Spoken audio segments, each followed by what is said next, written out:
Sa ibang paksa sa balita, nahuli na ang isang suspect sa magkasunod na pagsabog sa Puerto Princesa at El Nido sa Palawan noong Huwebes Santo. Ang nakikitang motibo ng mga otoridad, politika. Nakatutok si Sherry Ann Torres.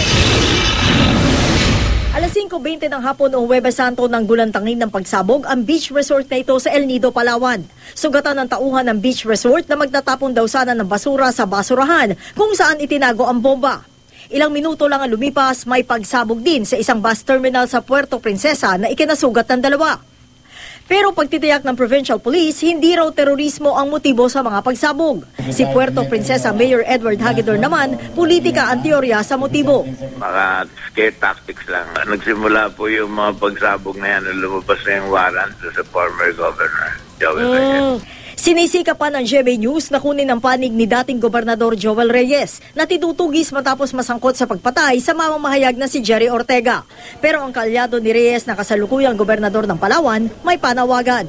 I think we should watch our words when it comes to that. We have to wait until the actual investigation is finished. Bineberipika naman ngayon kung totoong empleyado ng misis ni Reyes ang nahuling suspect kahapon sa pagsabog.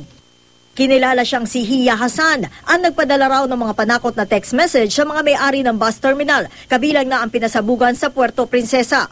Inimbestigahan din na menor de edad na anak niya na may-ari ng SIM card, pero dahil menor de edad, pinakawalan ito. Na-inquest na kanina si Hassan sa reklamong grave threats at frustrated homicide.